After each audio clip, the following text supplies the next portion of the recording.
سلامونه ګرانو لیدونکو، د نن ورځې تازه او مهمو خبرونو ته ښه راغلئ. د خیبر پښتونخوا وزیراعلی علي امین ګنډاپر ویلي دي چې د عمران خان د ګوند له ادرسه ورته د تیرو ټاکنو له لارې دغه څوکۍ ته رسېدلی ده.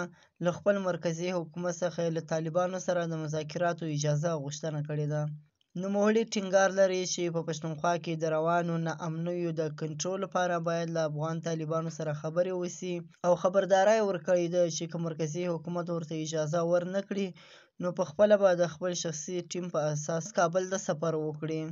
پاکستاني رسنیو د نوموړي له قوله زیاته کړې ده چې په پښتونخوا کې سوله او ارامي له یو سوله ییز او ارام افغانستان سره تړلې ده. پاکستاني رسنیو راپورونه ورکړي دي چې علي امین ګنډاپر په یوه ولسي غونډه کې ویلي دي که زموږ غوښتنه ونه منل شي زه به د خیبر پښتونخوا د وزیراعلی په توګه له خپل قومي مشرانو سره یو ځای له سرپرست حکومت سره خبرو اترو لپاره افغانستان ته لاړ شم.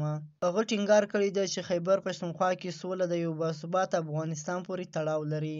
بلې خواته په افغانستان کې د افغانستان سترې محکمې په یوه خبرپاڼه کې ویلي دي د میدان وردګ د چک ولسوالۍ 2 اوسېدونکي د زنا په تور 90 درو او د 2 کلونو لپاره په بند محکوم کړي دي.